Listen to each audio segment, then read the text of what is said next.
Still no Crow reboot, at least at the time of this recording. Frankly, that's probably a good thing. So let's see what other movies we can talk about.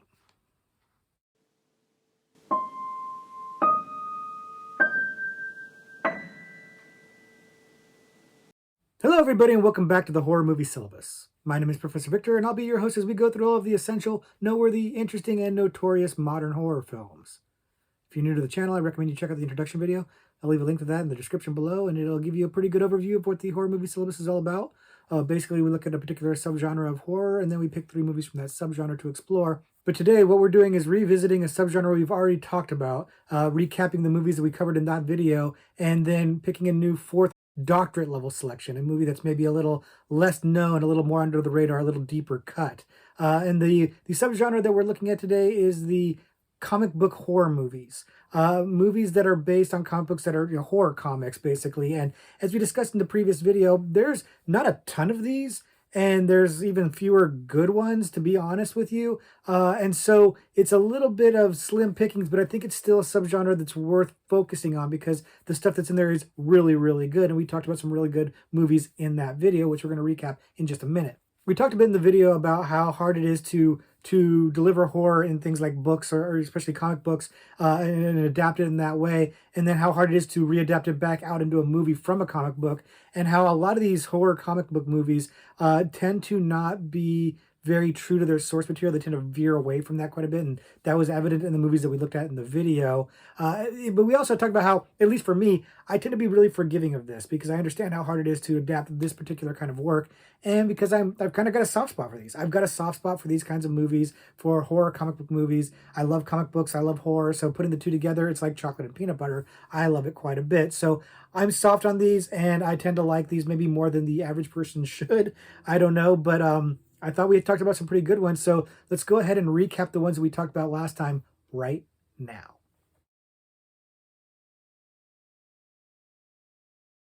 The first horror comic book movie we talked about was From Hell. And From Hell is a good movie based on a great work by Alan Moore that if you haven't read, you should absolutely read. And we spent a lot of time talking about how the movie doesn't really live up to that book, and I'm not really sure how I could have. But how in its own right, it is fun because it's a well-made movie. It's directed by the Hughes brothers. They did a pretty good job of directing it. Got a really strong cast with Johnny Depp and Heather Graham and Ian Holm. And how the movie, like the book, offers a solution to the mystery of Jack the Ripper that is, while based on some, research, it's not proven because Jack the Ripper was never truly unmasked or identified. So, you got to kind of take that with a grain of salt. You're either going to be with that or you're not. It is a fictionalized account of the story of Jack the Ripper. Although, again, the source material, the book, is extremely well researched and it's definitely worth a read. But the movie, like I said, if you can not compare it to the book, I think it stands on its own as a pretty fun Jack the Ripper story with really good cast and really well made, but it does not compare to the book at all. The book is a masterpiece, but I do think the movie gets points for trying, and like I said, I'm soft on these things, so I had to include it. The next horror comic book movie we were talking about was Blade. And Blade is, of course, a Marvel Comics movie, although this is pre-MCU. It's the movie that kind of kicks off the MCU. And it's a tremendous amount of fun. It's got these really fun, over-the-top performances by primarily star Wesley Snipes as Blade, the vampire hunter, and, of course, Stephen Dorff playing the villain. They're both wonderfully over the top. Chris Christopherson. It's a lot of fun for a movie that is based on some old source material from the 70s, like blaxploitation style source material. And as much as I would have enjoyed a blaxploitation style version of the movie, it really is kind of fun to see it updated to this modern day aesthetic that is dated by today's standard, and it's just fun. It's a fun movie. It's got some really dodgy CGI. It hasn't necessarily aged well, and this is one of those cases where the sequel, Blade 2, directed by Guillermo del Toro, is far better than the first one. But overall, I like the series quite a bit, even though I know I'm a bit in the minority on that because I know a lot of people don't love the third one. I do. Jessica Biel, Ryan Reynolds, what's not to like? But it is one of those movies that is kind of polarizing. But the first one kicks it all off. The second one is absolutely fantastic. Probably should have been the one that we put on the syllabus, but we put the whole franchise on there basically, and it's definitely worth checking out. And of course, the last horror comic book movie we talked about was The Crow. one of my favorite comic book movies of all time, not just horror comic book movies of all time. I absolutely love it. I love the book that it's based on by James O'Barr, and it's such a poignant book where he was basically working out his issues with his dead fiance, and translated that into the book, and then the movie really captured that tone, really captured the whole sad concept of and the kind of the tragedy that was in the book by putting it into the movie, in no small part because of the untimely death of Brandon Lee, which we spent a lot of time talking about in the video, the unfortunate accident that killed Brandon Lee on set during the making of this movie, and the technology they used to finish the movie, making this movie much more poignant than it probably otherwise would have been, frankly. And it is a cult favorite for a reason. I think that people who grew up with that movie or who saw it at the right age, really it resonates for them quite a bit in a way that doesn't probably resonate for people who watch it now. But I still think that it holds up. I still think it looks cool. I still think it's got a lot of quotable lines, a lot of fun characters. The villains are over the top and fun and interesting. And so while it's such a dark subject matter and so in material and so inherently sad, it's also just a really beautiful film that has never been able to be replicated either in any of the sequels or the TV show they made, or any of the subsequent comic books, or even the new reboot that they're trying to do. None of it seems to touch the original. It's a masterpiece, and I absolutely love it. So those are the horror comic book movies we talked about in our previous video, and now let's get into our new doctorate level selection. Our doctorate level selection for the horror comic book movie is Faust, Love of the Damned. Faust came out in the year 2000 and is something of a trip of a movie. It is, of course, based on a comic book of the same name that came out in the late 80s and is notoriously gory and R-rated comic book with a lot of nudity and sex and cursing and violence and all the stuff that young guys like. But it is a notorious comic book and a notorious movie, but not necessarily for good reasons. But we're going to get into that in just a second. First, if you haven't seen it before, the movie is a story about an artist who gets attacked and his girlfriend gets killed by these gang members, and he bumps into a person known by M that is apparently the devil, sells his soul to that devil in exchange for the ability to get revenge on the people that killed his girlfriend, and he is turned into a hulking demon-like beast with these gauntlets that have claws in them, and he can go and exercise his revenge, but then finds out that he's bound to this devil to do his bidding and kill who he wants to kill, and has become his instrument. Of course, the hijinks abound, and the hijinks are aplenty in this movie because this movie is a somewhat low-budget affair that's kind of a mess of a movie with just terrible acting, terrible dialogue, terrible script, lots of terribleness, and that's what makes it fun. This movie is directed by Brian Yuzna, whose name you might recognize if you're a big fan of like Reanimator and From Beyond. He was the producer on those movies for Stuart Gordon. And he's even directed his own movies, the most notable of which is Society, which we have not yet talked about, but we're gonna on the channel. Brian Yuzna is no stranger to things like gore and exploitation, stuff like that. And he's bringing that in full force here in Faust. And that's a big, good thing because he knows not to take the source material too seriously. He knows how to deliver a good time and be ridiculous and gross and gory and really live up to the R-rated comic book that is the source material. Now, I haven't actually read that comic, but I did read about it. And, I even knew about it back in the day, the notoriousness of it. And it is, pretty edgy for a comic book, especially at that time. And the movie's trying to do the same thing. It's just, unfortunately, doesn't have the resources to do it well. So it's pretty campy, and I think it's by design. I think they're kind of leaning into it. At least I hope so. And it seems to work, or at least it works for me and a lot of other people because it does have its cult following. Now, the story is it's not great, and I understand it's apparently like 3 or 4 different story arcs in the comic, kind of compressed into one movie, and it feels that way because the plot is kind of all over the place. It's kind of a mess, and it's just not really congealing really well. But if you look at it, it's basically The Crow meets Spawn with some like Reanimator thrown in and some Wolverine to cap it all off as a cherry on top. It's kind of an amalgamation of other ideas. Although to be fair, the Faust comic book came out before I think all of those other things. That came out in the late 80s, and like The Crow came out in the 90s, Spawn came out in the 90s. So, it kind of did it first, at least idea wise, but it feels very derivative when you watch the movie. Like the look of Faust kind of looks like Spawn, the deal with the devil thing, having to do his bidding. That's all very Spawn thing. The whole, coming back to revenge the dead girlfriend, and kind of basically sacrificing your life and your future in order to to get that vengeance. Very much The Crow. So and then the gauntlets that he's given by this devil, this M, they're like these silver gauntlets that have these claws that pop out that are basically Wolverine claws. I don't know why he doesn't just have claws. I don't know why he has like a metal device claws. I don't know. Because he has like horns and stuff and like teeth, and it's like he's like a demon, but he has like these metal claws. I don't understand why. It doesn't make any sense. And the most of the movie doesn't make any sense. And that's okay, because that's not what you're here for. You're here for the ridiculousness of it. And the ridiculousness is off the charts. The acting in this movie is phenomenally bad.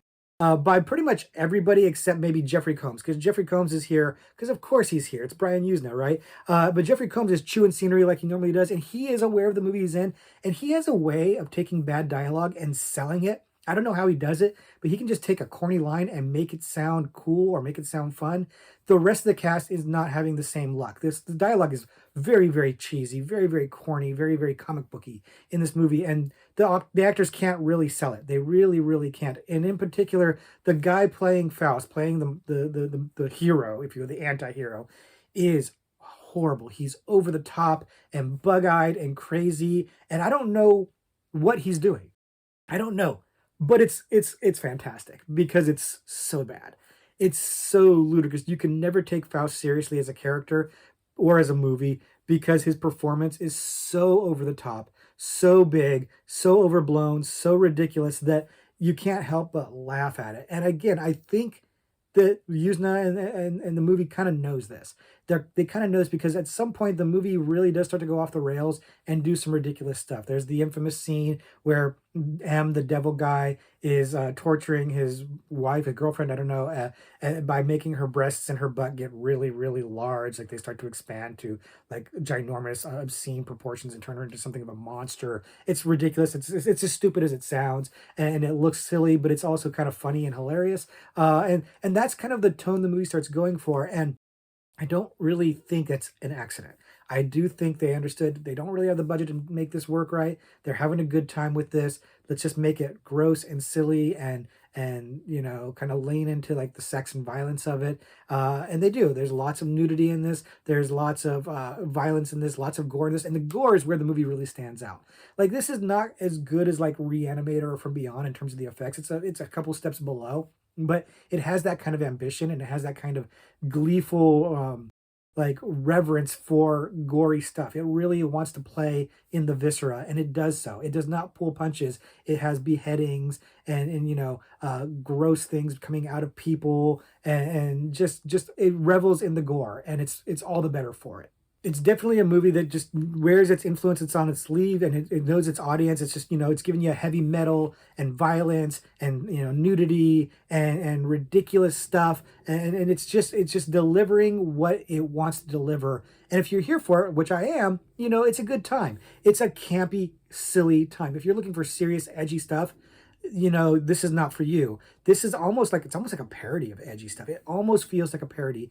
And if it was intended to be a parody, I think they kind of succeeded on that because it really does seem like it lampoons or makes fun of, angsty, edgier things like Spawn and The Crow. And I'm here for it. I think it's a lot of fun. But it's not for everybody. Again, some of the violence is going to be too extreme, and some of the bad acting and bad dialogue and just cheesiness is going to be too much for people to take.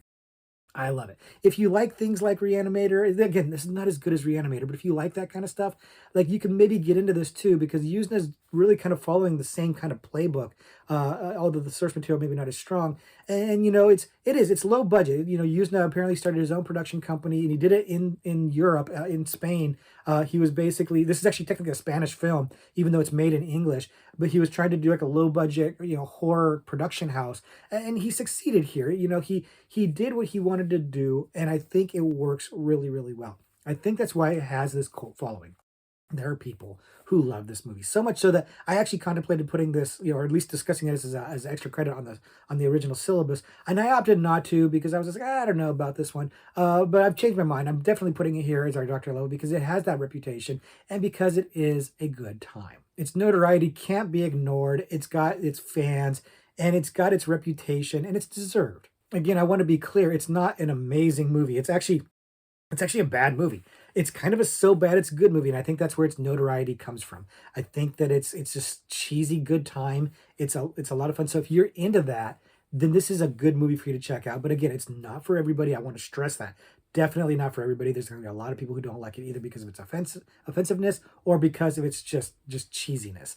And that's cool. That's fine, man. It's not for everybody, but it's for me. I do enjoy Faust. I kind of want to go check out the comics now because I find the movie fun enough and silly enough that I think I would enjoy reading the comic books as well. Although I don't know if the comic books really will capture that angstiness or that parody of the angstiness, because I think it's probably playing it's more straight in the comics, and it works better in the movie as a parody. So I don't know. But if you've seen Faust, let me know. This is not the most mainstream of movies, hence the Doctorate Level selection. But let me know what you guys think of Faust. I know there's fans out there, so come here and extol the virtues of Faust, and let us know what you think of it. And we'll talk in the comments below.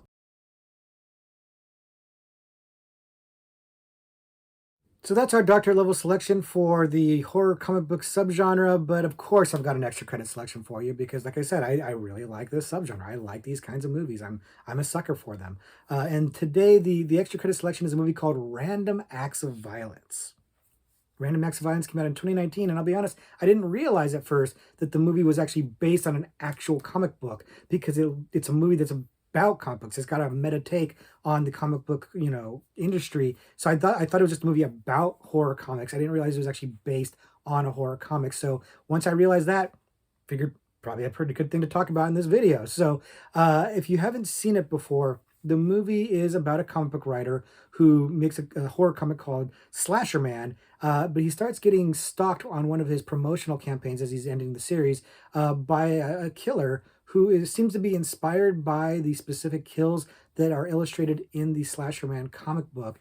And of course, as the trip goes on and more kills happen, hijinks start to abound and things start to get more and more tense, leading to an interesting resolution that may or may not work for people, but we'll get into that in just a little bit. The movie works for me on a lot of levels. I really enjoy this movie, not the least of which is the meta take on this. But another reason I like this is because it's I think it's directorial debut, but if it's not the debut, it's at least an early directing effort by Jay Baruchel, who is one of the actors in the movie, along with Jesse Williams and Jordana Brewster. And Baruchel he's got an eye. He's got some talent here. Like, this movie is not flawless. There's some issues with this movie. Let me just put that out there right now. But I do like his directing here. I think that the movie is overall like really a good looking movie, and by that I mean it has some style to it. He's got an eye for the way he lights a scene, the way he frames it, that is kind of stylish. Like, again, I don't want to like oversell. He's not like David Fincher or something like that, but I see the potential here. I see the talent here in terms of a visual aesthetic. He makes the movie look unique and kind of stylish, and almost too much so. Like, there's a lot of like play with the light, like green lighting everywhere, that for me worked very well because, again, this is a comic book movie, and then like they have these like animated intros and stuff like that that eschew a comic book aesthetic. I think that works really, really well, and I think that Baruchel has some talent that could wind up being really, really good. Again, not perfect. There are some pacing issues in this movie, especially early on. It takes a little while to get going. The first 20 minutes or so felt a little bit slow, but after that, it really picked up and moved along quite well. But another thing I like about this movie is that it doesn't shy away from the gore. It's gleefully gory. It's kind of, again, reveling in the gore, not unlike Faust, but it's more visceral here because this movie is not being played silly like Faust is. This movie is playing it straight. And so the gory stuff and the violence, the random acts of violence, hit really, really well. I think that the scenes are framed well, they're shot well, and they play out pretty brutally. I think that you feel the violence in this very well. And I'll credit Baruchel for that again, because I think that he's really bringing his A game when it comes to, selling this as a violent and upsetting and disturbing thing, which is important for the theme of the movie. And this is where it maybe gets a little bit rough because the theme is a little bit muddy. You know, the movie and the comic presumably is trying to make a comment about how violence in media can encourage or cause violence in real life. Not the most original of concepts, but the way that they tell the story kind of is feeling original. But it doesn't really nail this. It comes close to saying something interesting about violence in media and you know, glorification of violence, but it seems like it kind of falls short or loses the thread at some point because you know the movie is doing exactly what it's, you know, making commentary against doing, but it never really ties that all together and kind of shows the irony of that or the self-awareness of that, or it seems like it tries to, but it doesn't quite stick the landing on that. It doesn't quite, you know, hit the mark, and that's unfortunate because it seems like this could be a movie that was really deep and really interesting and have something really deep to say, but instead it winds up just being kind of like a fun slasher movie. But I'm down for that. I enjoy a fun slasher movie. This is another situation where I'm not very familiar with the subject matter. I've heard of this book, but I've never read it, and it's like a one-shot comic, and I don't know if the comic really goes into this kind of a diatribe about violence and glorification of violence. I don't know how true the movie is to the source material, but at least in the movie version, this plot is kind of muddy. The theme is kind of muddy. It doesn't necessarily cohere as well as I think it should. You know, there's some issues too where like the kills are these random characters that you haven't really met before, something like that. But it does kind of underscore the idea of the random acts of violence part of the movie. I do think the acting is quite good across the board. Jesse Williams is doing a fine job here. Jordana Brewster is good. Her character, the character arc she has is a little bit, again, it feels underserved. So there's a lot of issues with the movie, but I still like it. I like the look of it. I like the brutal kills. I like the meta idea of watching a horror comic book movie about a horror comic book writer who, you know, dealing with, you know, horror because of the comic book. It's fun. It's cool. I like it. And I do wish that they had hit the mark. I wish it had a little bit more something deeper to say, but it's okay that it doesn't for me. But I might be the minority on this one because this is not the most well-loved movie in the world. It doesn't have a lot of praise, doesn't seem to have like a huge following, but I like it, so I thought I'd bring it up and mention it to you guys in case you never heard of it. Check out, because I do think it's worth checking out. I enjoy it quite a bit. I'm interested in seeing what else Jay Baruchel has to do, yeah, check this one out and then let me know what you think of it. So that's going to do it for our exploration of horror comic book movies. I like both these movies quite a bit for different reasons, very different reasons. One I think is just schlocky good time. The other one I think is a bona fide real horror movie, but it has its problems. But neither of these are perfect. Neither of these are gonna be for everybody. But if they are for you, let us know. Let's keep talking about it in the comments below. But right now, let's talk about Horror Trivia Pursuit because it's that time where I read a card here on camera, and let's go ahead and go with the gore category on the card because both these movies are pretty gory. So let's go ahead and go with gore. And the question is, what was the name of the character Zoe Bell played in 2007's Death Proof? Now, I know the answer to this question, but I got to be honest with you. I do not understand for the life of me why that's in the gore category. Like, first of all, the answer has nothing to do with gore, but secondly, the movie is not tremendously gory either. That's not really what I think of. I think of this movie. I don't think of gore. And in case you're not familiar, Death Proof is a Tarantino horror movie, Quentin Tarantino, and I do like Quentin Tarantino quite a bit. And this movie is maybe not one of his best movies, but I do like it, and it's grown on me over the years. The first time I saw it, I was kind of lukewarm about it, but it's grown on me over the years. But I do know the answer to this one. And I'll give you a little bit of hint. Zoe Bell is a stunt woman who does a lot of stunt work for Tarantino, specifically movies like Kill Bill and stuff like that. And so she is playing a character. She's actually acting in the movie instead of just doing stunt work in the movie. And so the question of who she's playing in the movie, I do know the answer to this one. I'm kind of, again, stalling just to give you guys a little bit of an idea. But I'm going to wrap it up here in a second. So start locking in your answers. I'm going to come out and just say my answer. Zoe Bell is playing Zoe Bell. She plays herself in the movie. That's the whole premise, is that she is a stunt woman in the movie and she does some stunt work in the movie. And that's kind of one of the big climactic parts of the movie. But she's playing herself. And that's kind of a fun thing. One of the things I like most about the movie, actually. And she's actually quite good. I mean, she's, again, playing herself, but she's quite good in the movie, and the stunt work is excellent. It's some really thrilling stuff. So let's see what the card said, just to close the loop.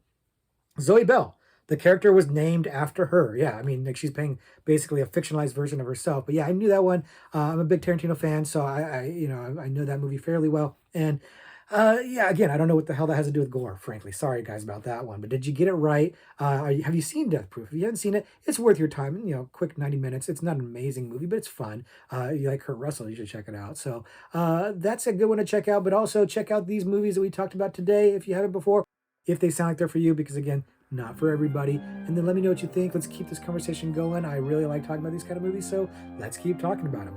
Okay, so that'll do it for this week. Until next week, we'll talk about something completely different. But until then, class dismissed.